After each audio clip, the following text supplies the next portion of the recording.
Where's the boundary? Don't let your eyes fool you and ruin your deal. Inherent in this is a very simple fact, and that is rarely is what you see what you get. We know from our research that not only do 49% of properties in the GTA and Ontario at large, we've now found out, 49% have hidden boundary issues of the nature that we're going to see, of the kind we're going to see in a minute, but also that 99% of fences are not on the boundary. So when you show up with a client and you're all, they're all googly-eyed over the property and the heated floors in the bathroom and the extra large garage and all the rest of it, and they take a quick glance outside at the backyard and they walk the backyard, they see the fence and they automatically assume that that fence represents the boundary of the property. All too often it's not. And in some cases it may be off a little bit, maybe it doesn't matter. The point is, with a little bit of good boundary due diligence, you can actually find out what those problems are and maybe bring them up with your client if you believe it's the right thing to do for their particular situation and address it. So, don't let your eyes fool you and ruin your deal. Here we go. We're going to look at three great, very common examples. I'm not going to give you anything extraordinary here. These are three properties that we've actually worked on through boundary disputes with very unhappy new buyers of these properties. I complete the following sentence. What the eye don't see, we normally say the heart don't grieve over, right? In this case, what the eye don't see will kill your deal. Either that or kill your reputation after the deal goes through. I want to show you how not to be that agent, the agent that just doesn't care, that doesn't think this has anything to do with them. I want to help you see how you do not want to be that agent, how by not being that agent, you become one of the top 10% in this industry in Ontario. And then we're going to look at the BoundaryWise Academy very quickly at the end and wrap up. Good? Okay, here we go. First example. Now, this is a recent, it's interesting how Google Street View is a different data set from the satellite images. So this is a fairly recent Google Street View of a property in Toronto. And I think this is 250 or 251 Silver Birch, I believe. Doesn't matter. And so this is the street view of the property. Obviously, it's been rebuilt. Somebody bought what was there before, tore it down, is building two separate homes on it. And this is an overhead of it. So bear with me here, right? So here's the street view. Now we're going to go overhead. And the street is on the right, where the word Silver Birch Ave is on the right-hand side. That's where the picture was taken from. And as you can see, obviously, this is the older home that was there, not what's being rebuilt there. We don't care about the front on this property for this particular example. That's not what we're interested in. I'm seeing something that says no volume. Okay, that's not me. We're okay. So this is not what we're interested in. We're interested in the backyard here because as you can see, and it's a little fuzzy, I'm sorry, but as you can see, it's a pretty wide open backyard. There's not a lot back there. However, what I can tell you is that there is a fence that runs all the way down one side, across the back, behind the metal shed that's there, that has a foundation with it. Behind the metal shed and then down that other side there. So if you were to walk out into the backyard of this property, and assume that the fence is the boundary, why wouldn't you, right? Why wouldn't you? Then you would see a shed in the back and you'd see a fence and a gorgeous backyard. Well, I wouldn't be bringing this example up if there wasn't certain issues with it. So let me just highlight these for you. So the blue line is not necessarily where the boundary is. It's where one would assume the boundary is just through doing visual inspection, just through visual observation with no other materials to help you, okay? There's the shed right there. And by the way, this shed isn't moving anywhere. It's a metal-clad shed with a foundation. And the fence across the back. It's important to note that the fence in this case is behind the shed. It's where the blue line is, okay? So now what we're going to do is we're going to flip over to the survey plan. Now bear with me here, okay? I'm going to leave this up for a little while so you can take a few moments to study it. If you want to come back to this later on, replay the video and pause here and take a really good look at this. Take some time to really observe what's going on this survey plan. The street, Silver Birch Avenue, is over on the right-hand side of your screen that you can see there, right? Can you see that? In the middle, we've got what is the structure, the rectangle that represents the foundation of the home and the garage, and that's highlighted with the little dashed lines on the inside. And you can see it says that number 250, two-story stucco house and stucco garage. You can see that, right? But we're now going to go to the rear of the property, into the backyard, and you can see in the rear, in the top left-hand corner of your screen, I guess, you can see where it says one-story frame and metal clad shed, right? It's a one-story frame and metal clad. Because it's got the little hash marks inside, it means it's very immovable. It's not something that you can just pick up and move like a $7.99 Home Depot shed that you build on the weekend. This thing isn't moving. Now, remember that the thick dark line on a survey plan is always the boundary. That's the boundary, the thick dark line. So take a look at this. Take a good close look and see where the boundary is, right? Now, and focus on that area at the back right there. That's where we're going to be focusing, okay? Now focus on that area there. Take a couple more seconds and look where the thick dark line is. Look where the metal shed is. And now let's take a look at this again. There's the shed. There's where we think, the blue line is where we think, if we were just to observe this property with our eyes, that's where we think the boundary is. But if we go back to this, you can see that the boundary actually cuts right through the shed. There's a fence that's behind on the survey plan. You can see it says board fence just behind the shed, up in the top left-hand corner there. But you can also see that that thick dark line that's the boundary cuts right through that shed at the back. Let's look at the overhead. That's the boundary. Please, guys, don't be that neighbor. Don't be that realtor. On the buying side, I had a really great conversation with my friend Ray LeClaire, who's a vice president at Title Plus, one of the title insurance companies. And he said, and I asked him, listen, we had a long conversation about title insurance. And I asked him at the end, listen, I'm teaching realtors all week long about all things to do with boundary due diligence, title insurance, and everything else. What's the one thing you would want me to say to them from everything you've seen in title insurance claims? And Ray said to me, tell your realtor friends that nobody wants to buy a lawsuit. Nobody wants to buy a title insurance claim. Nobody wants to buy an adverse possession claim. Everyone just wants to buy a house and be happy. So your opportunity as realtors is to help your clients avoid these kind of issues, which will end up in either a title insurance claim, a lawsuit, or in some cases, just years of misery fighting with next door neighbors. So check this out. Silver Birch Avenue, 8 feet at the back, not part of the property. Half of that shed, not on the property. You can catch this. The survey plan that we just saw is a $300 survey plan on Protect Your Boundaries. I'm going to show you later on how to get that. But that's it. Think of the value you're providing your client. And guys, oftentimes, the best advice you can give your client is, I know you love the look of this property, but you might want to walk away from it for this reason right here. Easy, right? Great example right here. And by the way, we see this kind of thing all the time, every single day. It is unbelievable to me that more realtors don't get that this is part of a process that they can add, that you guys can add, that helps you add enormous value to your clients' lives. So, next example, they get better. They get much better, okay?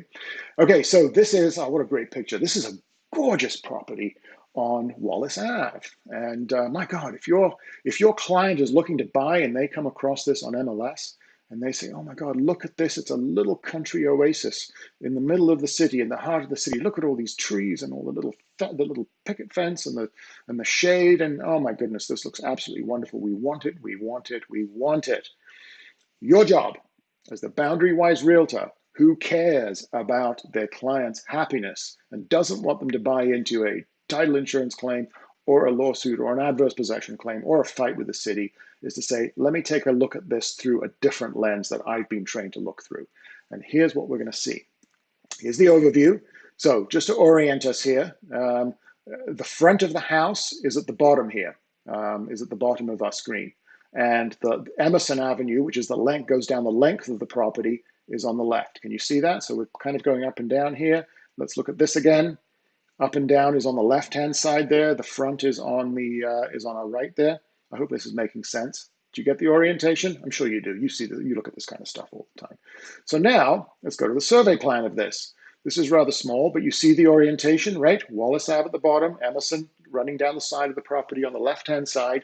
I'm going to rotate this. I'm going to rotate this counterclockwise so we can zoom in a little bit and see the details. So we're going to rotate this so the front of the house is going to be to the right now.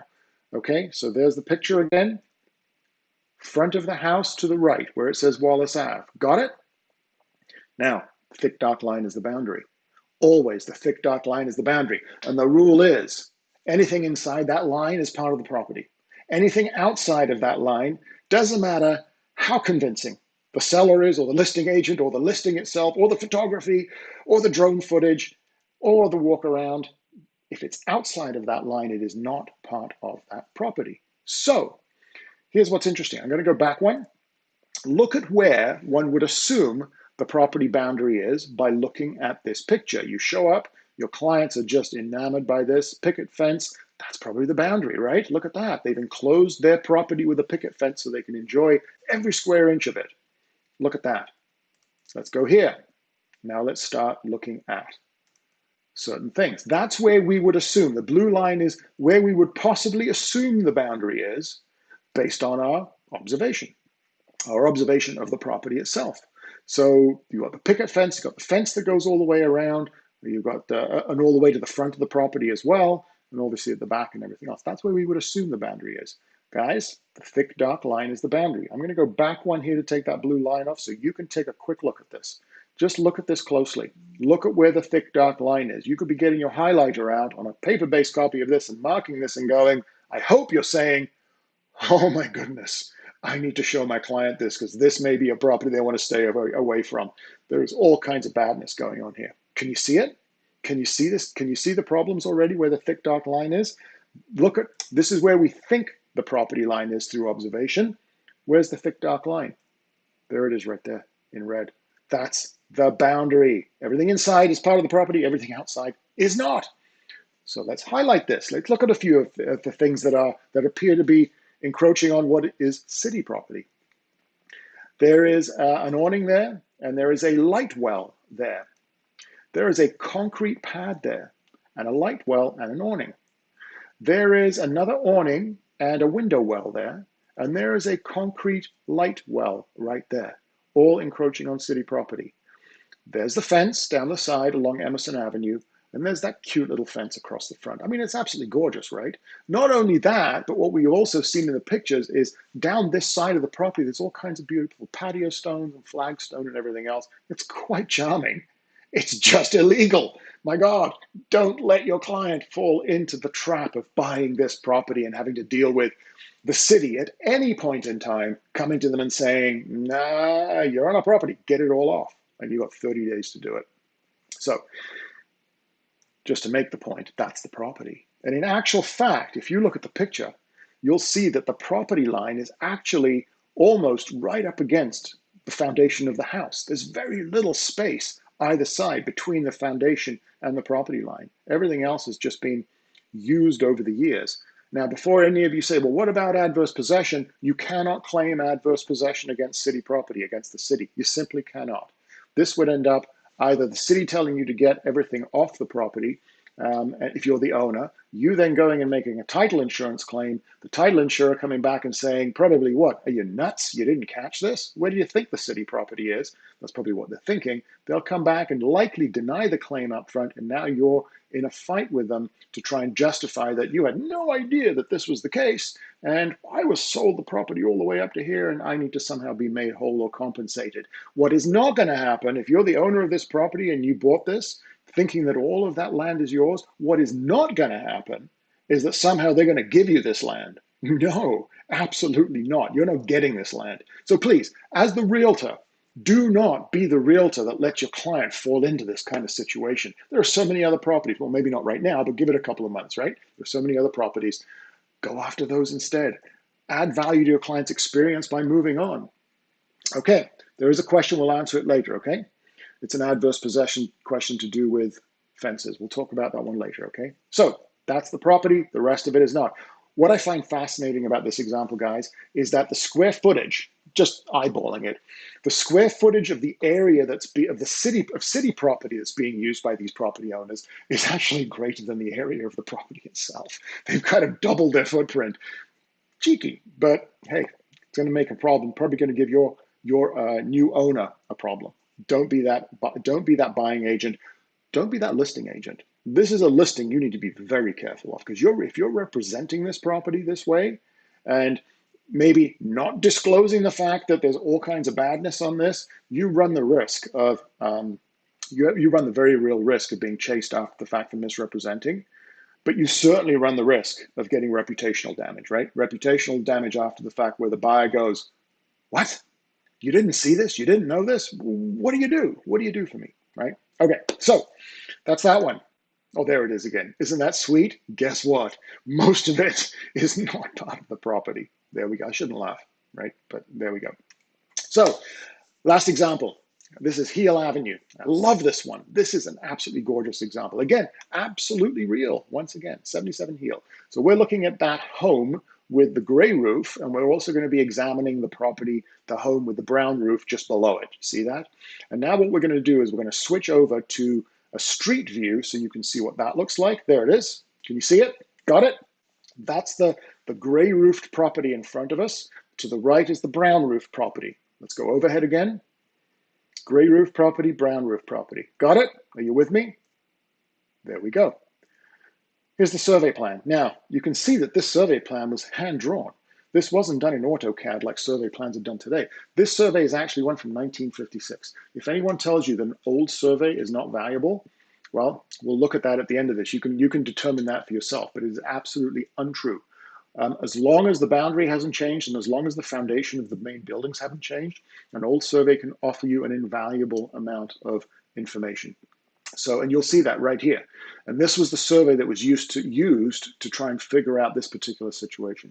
So I'm going to go up one. There it is. That's the view from the front. And on the next slide, where the word street is, that's where we are standing looking at these properties. You see that? Street on the left. That's the front. That's where the street is. And we're looking from left to right. And we're looking at the front of that property. Got it? One more quick look. There it is. And there it is. And I want you to focus on this area right here. I want you to focus on our building that we're looking at, the bungalow, but then I want you to look at the side of the building that's next to it, right here, the two-story. You see that? That's the area I want you to look at. So what do we see here? What we see is that the thick dark line is the boundary, and that you can see that somehow it appears that the building on number 75 is encroaching over the boundary. Can you see that? It doesn't look like much, but it certainly looks like it's encroaching. Do you see how the boundary runs right through it? That is an encroachment. Now, if we look at it here, what does that mean? We're looking at this here, right? That's the area. And in fact, when we look at this again, you can see how on that front corner of number 75 that appears to be encroaching over the property line, you can see that diagonal cutoff. It's almost like the corner's being cut off. You can see that. It's very distinctive there. And when we go to this view, you can see, oh, there it is right there. You've got a bit of a cut happening there, right? So it is quite likely that the foundation, which has also been cut diagonally, is the same foundation, and it's an older home there as when the survey was done. What this means is that it is highly probable. Here's a side-by-side. Now on the survey plan, stay with me on orientation. I flipped it around, so we've got the side-by-side that can work in the same view here, okay? What it's showing us on the survey plan is that, in fact, there's the boundary, right? Do you see that? From the street, there's the boundary. What does that look like on the picture? There's the boundary. And remember, a boundary isn't a line. A boundary is a plane that goes, in theory, to the center of the earth, but certainly down below ground and up into the sky, right? It's a plane. It's not just a line on the ground. It's a plane. And so if it's a plane, oops, it's a plane like that. There's about a foot of that house that encroaches on this property. Now, you might say, how long has it been there? Could there be an adverse possession claim? Is there a title insurance claim? Yeah, absolutely, there'd be a title insurance claim and all those wonderful things. But here's the question. Do you want to subject your client to that without them knowing about it? Or would you rather have a conversation saying that there may be an issue here and this is how it would end up getting resolved if you wanted it to? Or if you love this property and it's your dream property and you want to go ahead, fine, go ahead, but understand that there may be an issue here. Let your client make that decision. But here is an absolutely extraordinary example of an entire building that encroaches. Now, for those of you who are going to ask about adverse possession, the law of adverse possession, and we've done another video on that you can go back to if you want the details, but it all hinges on the date of conversion of that property from the old registry system to the new land title system. And if the status of the land is land titles qualified, what that says basically is this property has all the benefits and the advantages of now being in the land title system as of a specific date when it was converted, and every property has a different date. However, we can't go around checking the boundaries of every property, so we're going to allow the ability to retroactively claim adverse possession. And the way it works is you have to be able to prove continuous and uninterrupted use of a portion of land that you're claiming adverse possession over. You have to be able to claim continuous and uninterrupted use of that portion of land for a period of 10 years prior to the date of conversion. Now, that might be the case here. We don't know. It might be that this property on the right-hand side, on the left-hand side, was converted in, I don't know, on January 1st of 2010. Unlikely, but say January 1st of 2010. That would mean that the next door neighbors who are claiming adverse possession of it would have to prove continuous and uninterrupted use for a period of 10 years prior to that.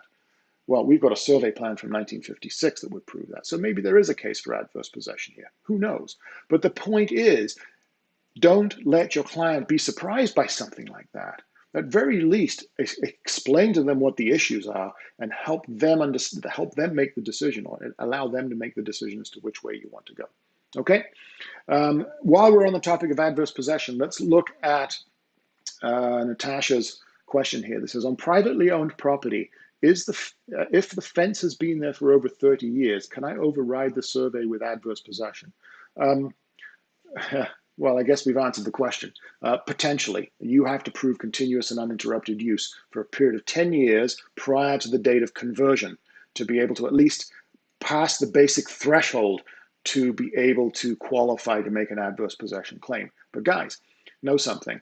Very few adverse possession claims actually go through successfully, and fewer lawyers, competent lawyers, are taking on adverse possession claims, because what we're finding is the courts are putting such a heavy burden of responsibility and proof on the claimant.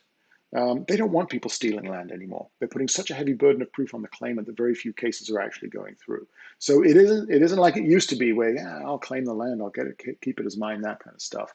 So be careful with that. And if your client is asking you, oh yeah, I'll claim it, I'll take that land, 8 years, 5 years, 3 years, we've been using it, say to them, whoa, hold it, easy, Tiger. It's not that simple. Don't count on it. It's not a simple thing to do. All right, so that was the third example there. I love this one. So please, guys, don't be that realtor. Don't be the realtor that doesn't care. Don't be the realtor who thinks that this is somebody else's job. It's not for me, right? Don't be the realtor that says, oh, I'm just all about staging and promoting. And there's more to it than that in terms of adding value. Your profession is under siege by all these technologies that are taking away your monopoly, say, on certain aspects of certain transactional aspects of the deal. What's going to be left is those of you who know how to add value that technology cannot, and this is part of that.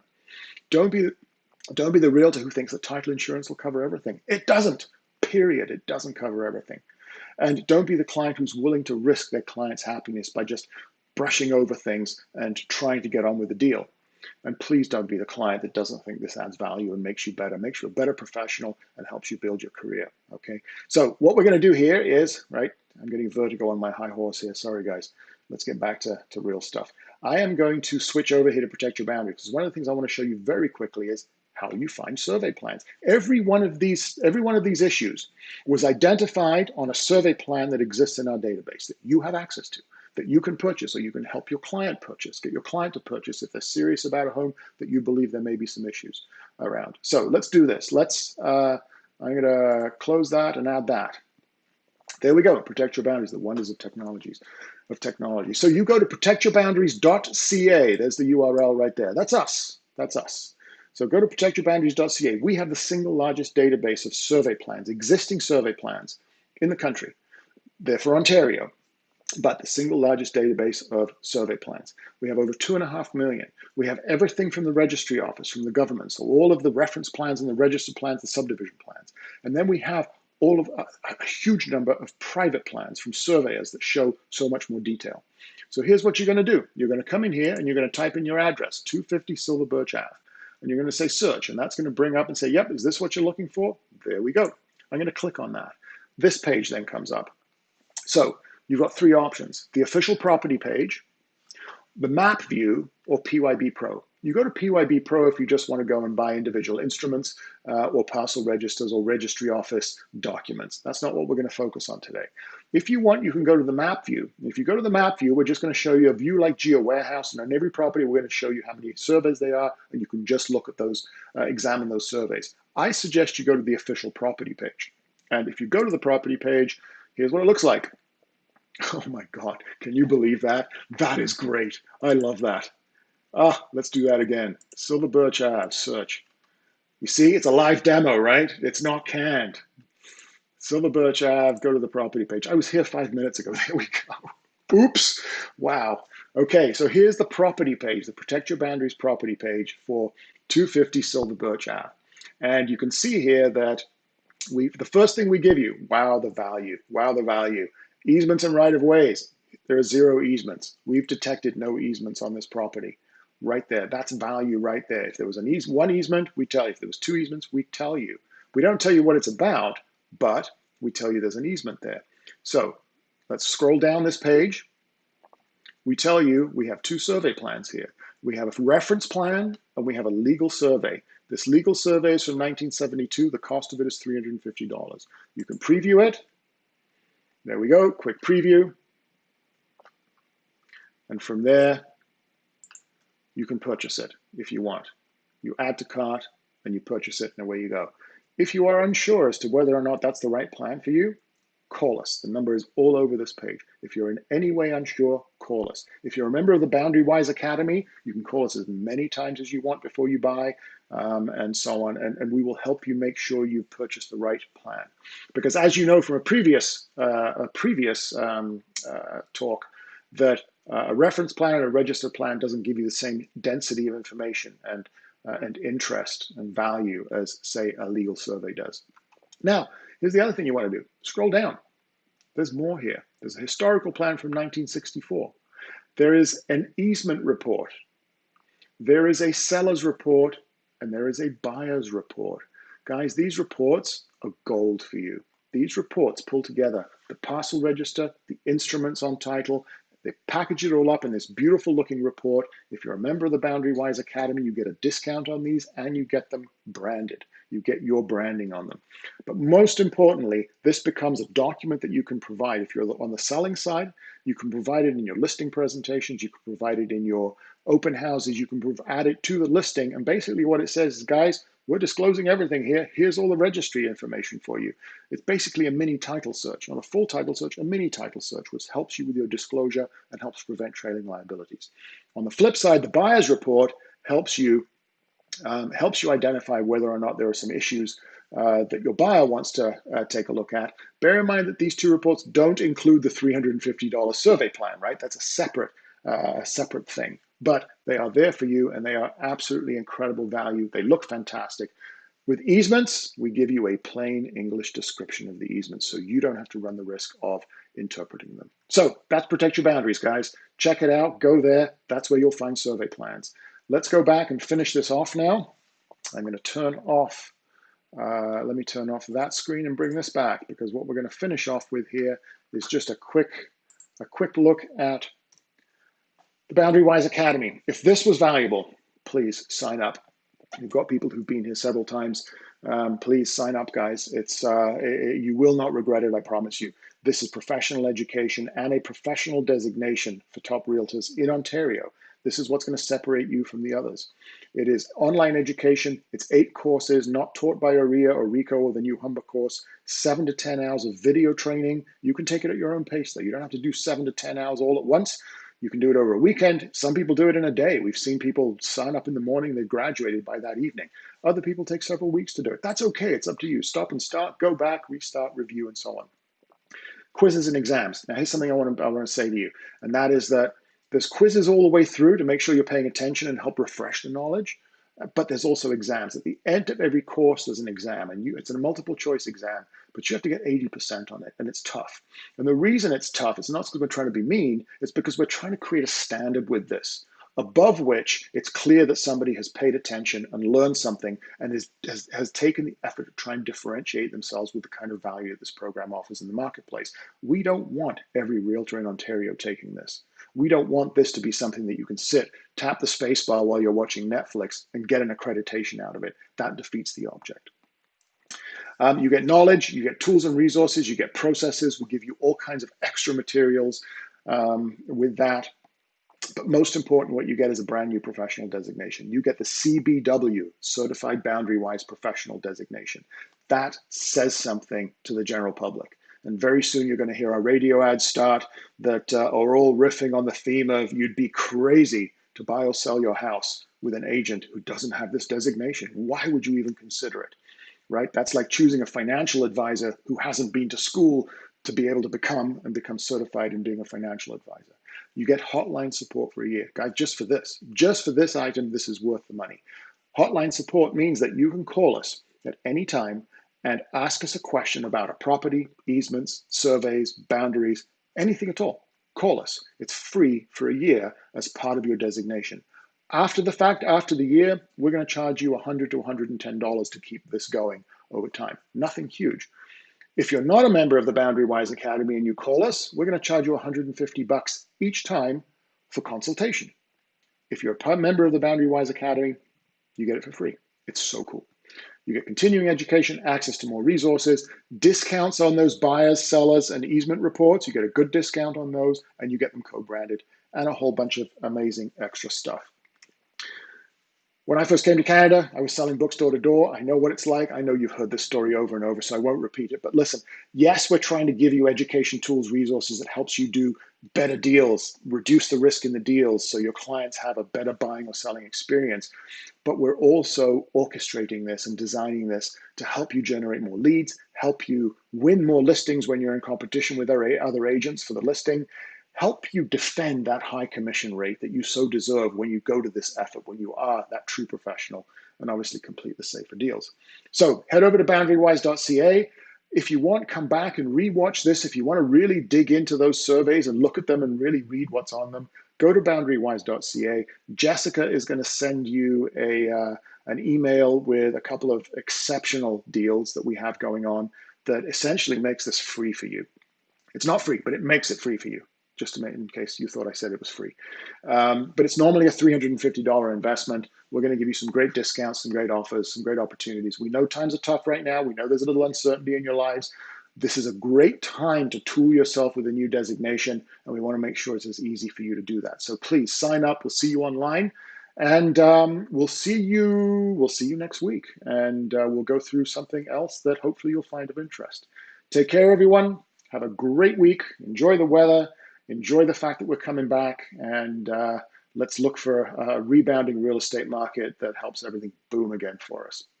Take care, guys.